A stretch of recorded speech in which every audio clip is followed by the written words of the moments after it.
श्री वासुदेवाय नमः। आप सभी का दिन शुभ एवं मंगलमय हो। ज्योतिष शास्त्र में हर त्योहार व्रत का विशेष महत्व बताया गया है।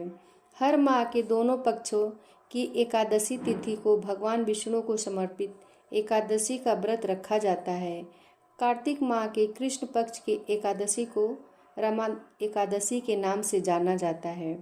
रमा एकादशी दीपावली से पहले मनाई जाएगी। इस दिन व्रत रखने से भक्तों पर भगवान विष्णु और माँ लक्ष्मी की कृपा बनी रहती है। साथ ही व्यक्ति को धन ऐश्वर्य की प्राप्ति होती है। ज्योतिष शास्त्र के अनुसार रमा एकादशी पर भूल कर भी चावल न खाएं। ऐसी मान्यता है कि इस दिन चावल खाने से व्यक्ति को अगला जन्म सरीसृप के रूप में मिलता है। ज्योतिष शास्त्र के अनुसार एकादशी तिथि पर तुलसी को जल चढ़ाना वर्जित होता है। शास्त्रों के अनुसार ऐसी मान्यता है कि इस दिन तुलसी माँ भगवान विष्णु के लिए निर्जला व्रत रखती हैं। ऐसे में एकादशी तिथि को भूल कर भी तुलसी में जल अर्पित नहीं करना चाहिए। व्यक्ति को किसी भी व्रत के दौरान शरीर और मन की सफाई का खास ध्यान रखना चाहिए। अगर आप एकादशी का व्रत रख रहे हैं तो इस दिन मन में किसी भी तरह के बुरे विचार न आने दें। इस दिन आपको किसी भी प्रकार के झूठ बोलने से बचना चाहिए। अगर आप ऐसा करते हैं तो आपको व्रत का पूरा फल मिलता है। आइए जानते हैं पूजा विधि। भगवान विष्णु के सामने हाथ जोड़कर जल, पुष्प और अक्षत लेकर रमा एकादशी व्रत रखने का संकल्प लें। पूजा स्थान पर एक चौकी पर भगवान विष्णु की मूर्ति या तस्वीर स्थापित करें। फिर उनका अभिषेक करें। पीले पुष्प, अक्षत, चंदन, धूप, दीप, फल, गंध, मिठाई आदि अर्पित करते हुए भगवान विष्णु की पूजा करनी चाहिए। भगवान विष्णु की असीम कृपा पाने के लिए इस दिन पीले रंग के वस्त्र धारण करना शुभ रहता है। आइए सुनते हैं एकादशी व्रत कथा। युधिष्ठिर ने पूछा, जनार्दन, मुझ पर आपका स्नेह है, अतः कृपा करके बताइए, कार्तिक के कृष्ण पक्ष में कौन सी एकादशी होती है? भगवान श्री कृष्ण बोले, राजन, कार्तिक के कृष्ण पक्ष में जो परम कल्याणमयी एकादशी होती है वह रमा के नाम से विख्यात है। रमा परम उत्तम है और बड़े बड़े पापों को हरने वाली है।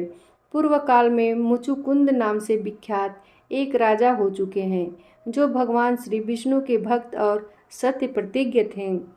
निष्कंटक राज्य का शासन करते हुए उस राजा के यहाँ नदियों में श्रेष्ठ चंद्रभागा कन्या के रूप में उत्पन्न हुई।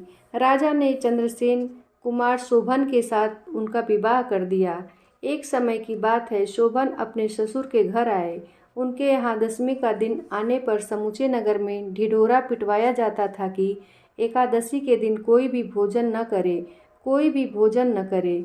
यह दंडे की घोषणा सुनकर शोभन ने अपनी प्यारी पत्नी चंद्रभागा से कहा, प्रिय, अब मुझे इस समय क्या करना चाहिए, इसकी शिक्षा दो। चंद्रभागा बोली, प्रभु, मेरे पिता के घर पर तो एकादशी को कोई भी भोजन नहीं कर सकता।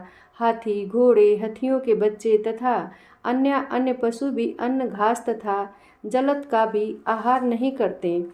फिर मनुष्य एकादशी के दिन कैसे भोजन कर सकते हैं? प्राणनाथ, यदि आप भोजन करेंगे तो आपकी बड़ी निंदा होगी। इस पर मन में विचार करके अपने चित्त को दृढ़ कीजिए। शोभन ने कहा, प्रिय, तुम्हारा कहना सत्य है, मैं भी आज उपवास करूंगा।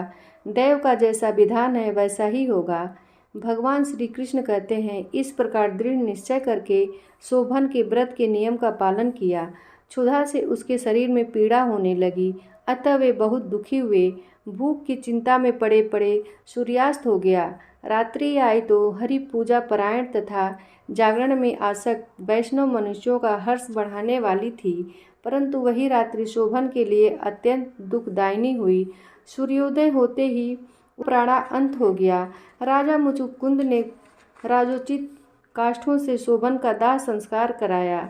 चंद्रभागा पति का परलौकिक कर्म करके पिता के ही घर पर रहने लगी। नृपश्रेष्ठ रमा नामक एकादशी के व्रत के प्रभाव से शोभन मंदराचल के शिखर पर बसे हुए परम रमणीय देवपुर को प्राप्त हुआ। वहाँ शोभन द्वितीय कुबेर की भांति शोभा पाने लगा।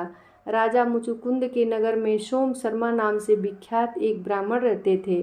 वे तीर्थ यात्रा के प्रसंग से घूमते हुए कभी मंदराचल पर्वत पर गए। वहाँ उन्हें शोभन दिखाई दिए। राजा के दामाद को पहचान कर वे उनके समीप गए। शोभन भी उस समय द्विज श्रेष्ठ सोम शर्मा को आया जान शीघ्र ही आने से उठकर खड़े हो गए और उन्हें प्रणाम किया। फिर क्रमशः अपने स्वसुर राजा मुचुकुंद का, प्रिय पत्नी चंद्रभागा का तथा समस्त नगर का कुशल समाचार पूछा। सोम शर्मा ने कहा, राजन, वहाँ सबकी कुशल है। यहाँ तो अद्भुत आश्चर्य की बात है कि ऐसा सुंदर और विचित्र नगर तो कहीं किसी ने भी नहीं देखा होगा। बताओ तो सही, तुम्हें इस नगर की प्राप्ति कैसे हुई? शोभन बोले, द्विजेंद्र, कार्तिक के कृष्ण पक्ष में जो रमा नाम की एकादशी होती है, उसी का व्रत करने से मुझे ऐसे नगर की प्राप्ति हुई है। ब्राह्मण, मैंने श्रद्धाहीन होकर इस उत्तम व्रत का अनुष्ठान किया था, इसलिए मैं ऐसा मानता हूँ कि यह नगर सदा स्थिर रहने वाला नहीं है। आप मुचुकुंद की सुंदरी कन्या चंद्रभागा से यह सारा वृत्तांत कहिएगा। शोभन की बात सुनकर सोम शर्मा ब्राह्मण मुचुकुंदपुर में गए और वहाँ चंद्रभागा के सामने उन्होंने सारा वृत्तांत कह सुनाया। सोम शर्मा बोले, शुभे, मैंने तुम्हारे पति को प्रत्यक्ष देखा है तथा इंद्रपुरी के समान उनके दुर्धर्ष नगर का भी अवलोकन किया है। वे उसे अस्थिर बतलाते हैं, तुम उसको स्थिर बनाओ। चंद्रभागा ने कहा, ब्रह्मर्षि, मेरे मन में पति के दर्शन की लालसा लगी हुई है। आप मुझे वहाँ ले चलिए। मैं अपने व्रत के पुण्य से उस नगर को स्थिर बनाऊंगी। भगवान श्री कृष्ण कहते हैं, राजन।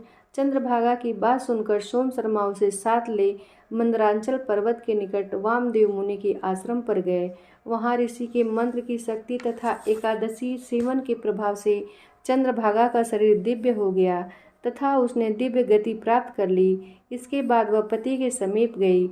उस समय उसके नेत्र हर्षोल्लास से खिल रहे थे। अपनी प्रिय पत्नी को आई देख शोभन को बड़ी प्रसन्नता हुई। उन्होंने उसे बुलाकर अपने वाम भाग में सिंहासन पर बिठाया। तदंतर चंद्रभागा ने हर्ष में भरकर अपने प्रियतम से यह प्रिय वचन कहा, नाथ, मैं हित की बात कहती हूँ, सुनिए। पिता के घर में रहते समय जब मेरी अवस्था 8 वर्ष से अधिक हो गई, तभी से लेकर आज तक मैंने जो एकादशी के व्रत किए हैं और उनसे मेरे भीतर जो पुण्य संचित हुआ है, उसके प्रभाव से यह नगर कल्प के अंत तक स्थिर रहेगा तथा सब प्रकार के मनोवांछित वैभव से समृद्धशाली होगा। नृपश्रेष्ठ, इस प्रकार रमाव्रत के प्रभाव से चंद्रभागा दिव्य भोग, दिव्य रूप, दिव्य आभरणों से विभूषित हो अपने पति के साथ मंदरांचल शिखर पर विहार करती है। राजन, मैंने तुम्हारे समक्ष रमा नामक एकादशी का वर्णन किया है। यह चिंतामणि तथा कामधेनु के समान सब मनोरथों को पूर्ण करने वाली है। मैंने दोनों पक्षों की एकादशी व्रतों का पाप नाशक महात्म्य बताया है। जैसी कृष्ण पक्ष की एकादशी है, वैसे ही शुक्ल पक्ष की भी है। उनमें भेद नहीं करना चाहिए। जैसे सफ़ेद रंग की गाय हो या काले रंग की, दोनों का दूध एक सा ही होता है, इसी प्रकार दोनों पक्षों की एकादशियाँ समान फल देने वाली होती है। जो मनुष्य एकादशी व्रतों का महात्म्य सुनता है, वह सब पापों से मुक्त हो जाता है, श्री विष्णु लोक में प्रतिष्ठित होता है। दोस्तों, अगर कथा पसंद आई हो तो एक लाइक अवश्य करें। मिलते हैं अगली वीडियो में।